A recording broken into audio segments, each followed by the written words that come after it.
Welcome to the expressions tutorial. Today we're going to go over the components of the face and how they move to create different expressions. Weirdly enough, the first video tutorial I ever made was an expressions tutorial, and that is still available here on Patreon, but that tutorial was about some techniques that I use to help push expressions. For this tutorial, I want to break things down in a hopefully more basic way for some specific expressions. So after you watch this tutorial, it might be worth it to head over to the other expressions tutorial to push the expression even further. To start out, let's go over some basic features of the face that show the expression. So here are the parts of the face that show expression. Starting with the top half of the face, the eyebrows and eyes play a huge role in communicating an emotional expression on a character. Some people even think of this part of face as like the mask of the face, and practice drawing expressions with only the mask of the face. The main parts that make up this is the eyebrows and the eyes. The eyebrows have a few muscles that push them up, down, and even pull them in towards the center of the face, giving them a lot of movement. But it is worth knowing that the muscles that push the eyebrow down only tend to affect, or at least mostly affect, the inner parts of the eyebrow, since those are the muscles that will pull them in and down. There's actually not really muscles on the outside of the eyebrow that pull them down. So they will pull up, but they don't necessarily pull down. Well, eyebrows can and usually are somewhat asymmetrical. It's good to know that they are still somewhat connected, and the muscles that move the eyebrows and position the eyebrows react to each other. So when you are starting out, you could even draw the curves of the eyebrows as more of a unibrow if you want, and then you just erase the center. Unless your character has a unibrow, then you wouldn't erase the center. Next, we have the eyes and the eyelids. Where the character is focusing their eyes can definitely help communicate an expression, and especially how intense or directed that expression is. But the eyelids are an aspect of the eyes that sometimes are a little bit overlooked when it comes to drawing expressions. How wide the eyes are open can almost entirely change one expression to another expression. Think of how a happy expression looks. Eyebrows are raised, eyes are open, but in a fairly relaxed manner, versus surprise, where eyebrows are raised as well, but even just by opening the eyes a bit wider, it changes the expression from just a happy expression to a surprised expression. And this doesn't only go for the top eyelid. The bottom eyelid can also be very expressive. When someone has a genuine smile, their bottom eyelid will often crinkle or move up slightly. Without adding that detail, a smile can look more fake or even dead-eyed. Moving on to the bottom half of the face. The biggest expressive feature here is obviously the mouth. The mouth is extremely expressive and can make all kinds of shapes, curving down for a frown, curving up for a smile, opening, closing. There's a huge variety, and we'll go over some of these shapes in just a bit when we demo specific expressions.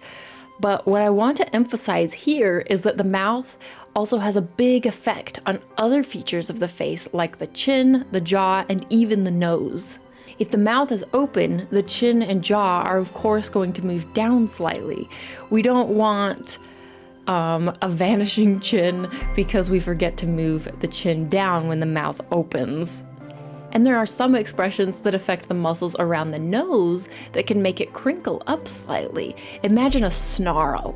The slight adjustment to the nostrils can really add a lot more believability to this expression. Alrighty, now we have a super basic overview of the main features: eyebrows, eyes, nose, mouth, jaw. Let's move on to drawing some expressions and exploring how each of these features is moving and positioned in that specific expression. Starting with a happy expression, the eyebrows are usually gently curved and a little raised. The eyes also tend to have a gentle curve for the upper lid, and for a more genuine smile, the lower lid will also curve or squint up slightly. The mouth will be in a smile,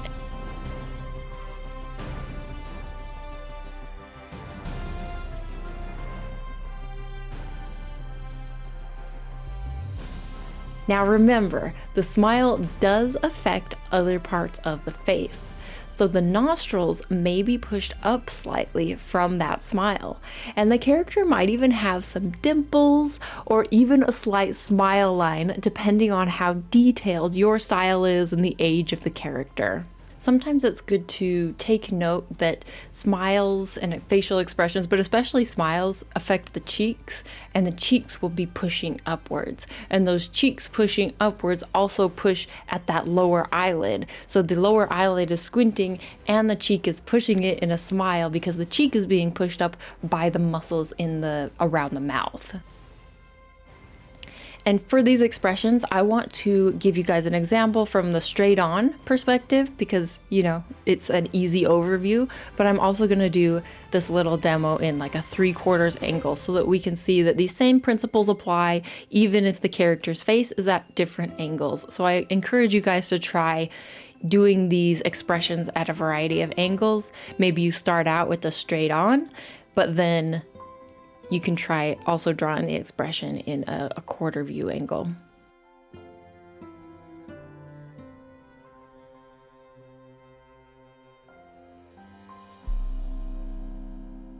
And something to take note of is that most people's smile isn't a complete upturned, like crescent moon sort of shape.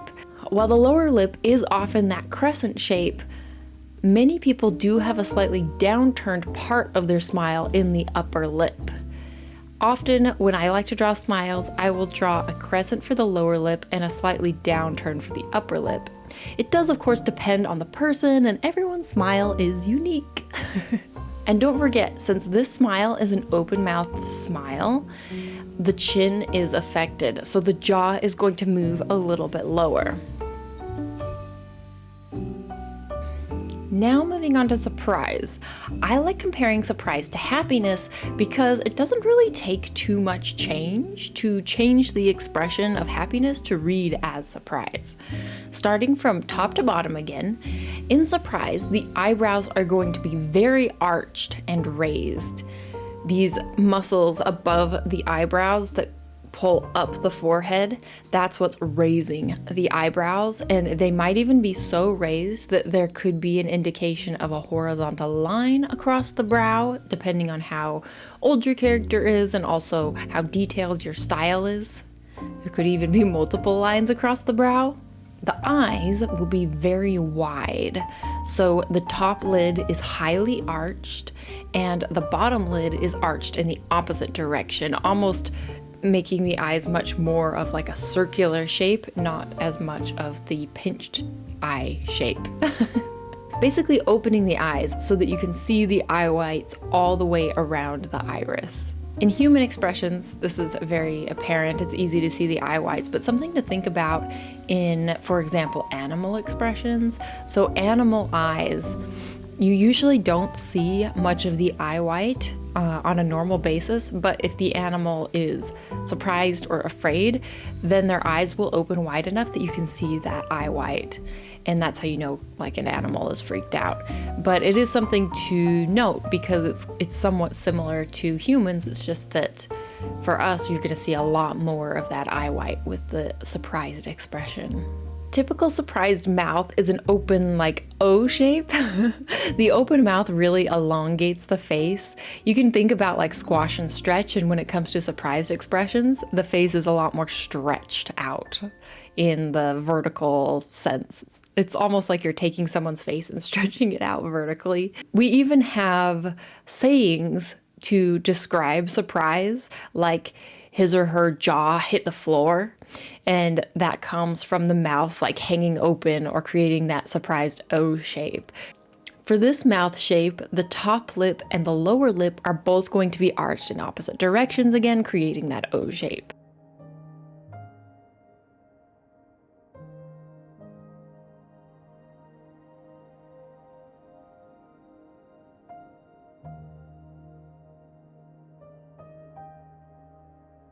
All right, moving on to fear. Fear has some similarities with surprise in that the eyes will also be wide, like I mentioned with the animal example. When animals are scared, that's when you actually see the eye white. Same for humans. When humans are afraid or have a fearful expression, those eyes are also going to be wide, similar to how they are with surprise. But there are some differences in the shape that the eyebrows make.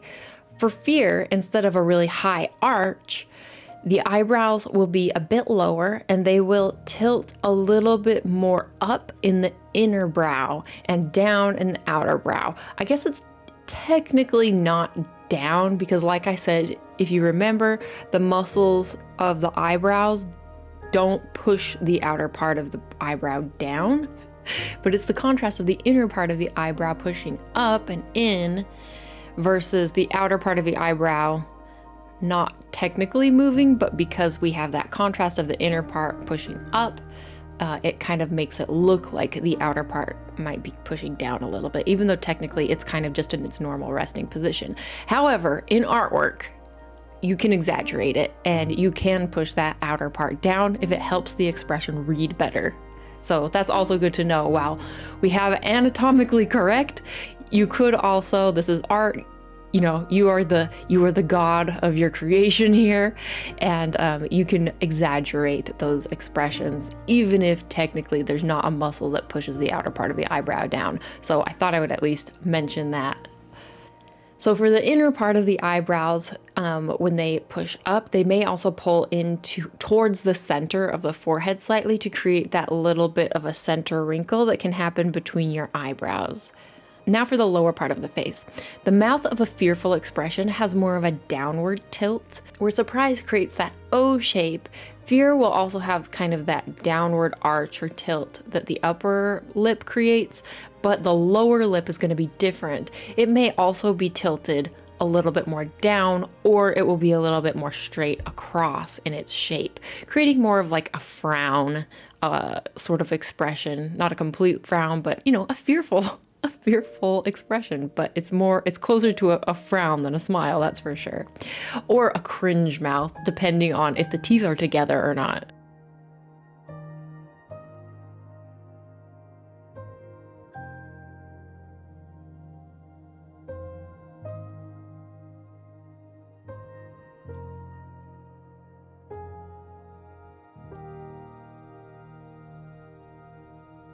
Moving on to sadness, sad expressions tend to have the eyebrows lowered more and tilted even more in that sort of U shape, or at least sort of in that direction, with the inner brows tilting up and pulling towards the center of the brow. The eyes in a sad expression will also often be more closed than in the fearful expression.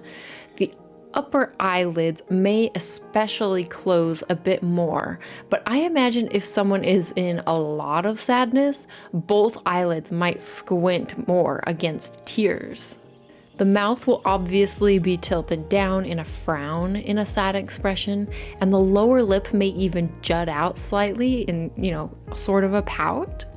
When this happens, notice that the little muscles in the shape of the chin might also change slightly. Of course, it depends on how detailed your style is.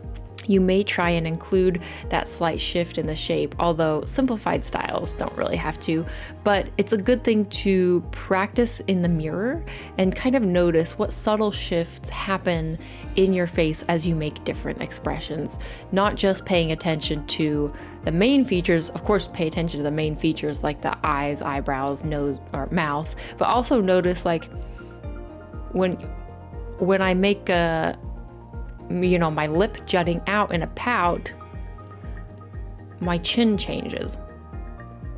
And there's these little wrinkles that can happen. So it's interesting to take note of those details. Next is disgust. Disgust is all about pinching and squishing the features towards the center of the face. So the eyebrows pinch inwards and down. The eyelids pinch so that the eyes look a little bit more slitted closed, like they're cringing, and the mouth scrunches into what I like to view as kind of a squished like M sort of shape.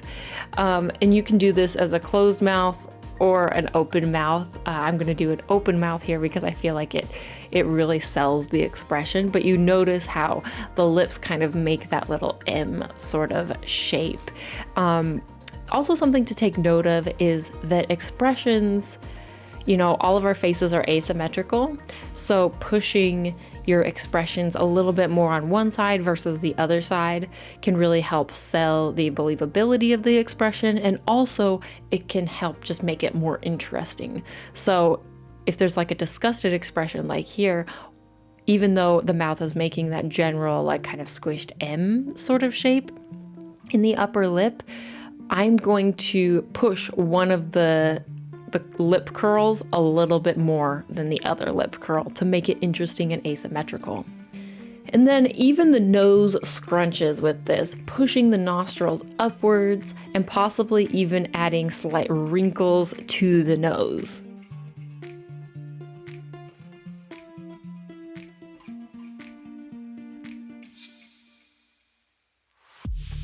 Last basic expression is anger. In anger, the eyebrows arch down, the inner parts pinching in and the outer parts arching up. You can even exaggerate the eyebrows and pinch them all the way down so that they look like they're nearly touching the actual eyes, especially for masculine characters who have heavier set brows. You'll notice that the eyebrows can almost look like they're resting right on top of those eyes, especially in an angry expression. Angry eyes may also be slightly narrowed, but they're not as pinched as disgusted eyes. Of course, there's a whole range of these emotions, so it might be fun to play with making the eyes wide to see how enraged the expression looks with wider eyes. But for a standard angry expression, we'll stick with the slightly narrowed eyes. An angry mouth will tend to have a more boxy sort of shape. If the mouth is closed, it also might be a tight-lipped line that's basically straight across. Maybe there's a little bit of a frown, but it's very like everything is tense in an angry expression. So it'll be very tight-lipped, straight across, almost like they're probably gritting their teeth with their mouth closed. For the opened mouth expression, the nose will also be affected, causing the nostrils to flare up. Think about the expression like his nostrils flared when you read books or something to describe someone who's so angry or something like that. It's a common thing where I guess at least in animals, when they're about to charge or something, their nostrils will flare. But I think in humans too, it can really help sell it to make the nostrils kind of pushing up in this sort of angle, flaring out slightly. So these are the very basic expressions, but from these, you can play with creating a huge variety of expressions as well, just from using these as like roots. So for example, what would happen if you combine two of these expressions, taking aspects from each? Perhaps you combine happy and sad, taking like the upturned eyebrows and the eyes from the sad expression and the smile from the happy expression. Suddenly you're taking a very simple expression and creating something much more complex with the emotion, something like a sad smile. So now I have an assignment for you guys. If you haven't read the news already, I'm trying to move the monthly Patreon challenge to be more tied around the tutorial that we do for the month, so that it serves as a good opportunity to practice what we are learning in these tutorials, and it's a fun assignment or challenge for you guys. So the challenge is to draw each of these basic expressions: happy, surprise, fear, sadness, disgust, and anger. So that's 6 expressions for you to draw. And then what you're gonna do is you are going to pick expressions to combine. So I've created this sheet for you guys if you want to use it. It looks kind of like an ancestry tree, but instead of parents and children, we're going to use it as a way to show which expressions are being combined to create a new, more complex emotional expression. And now that you have finished this tutorial, I also recommend hopping over to the pushing facial expressions tutorial that was one of the first tutorials I ever did here on Patreon. It has some good tips on how to push expressions even further and what kind of tools I specifically find handy for pushing facial expressions. And so it might be helpful for you if you haven't watched it already. It's a way to take what we're doing in this tutorial and push it even further to find more extreme expressions. Thank you so much for watching and all of your amazing support. You guys are what make tutorials like this possible. I hope this tutorial was helpful for you guys, and I'm excited to see all of your facial expressions that you guys come up with. Happy drawing, everybody!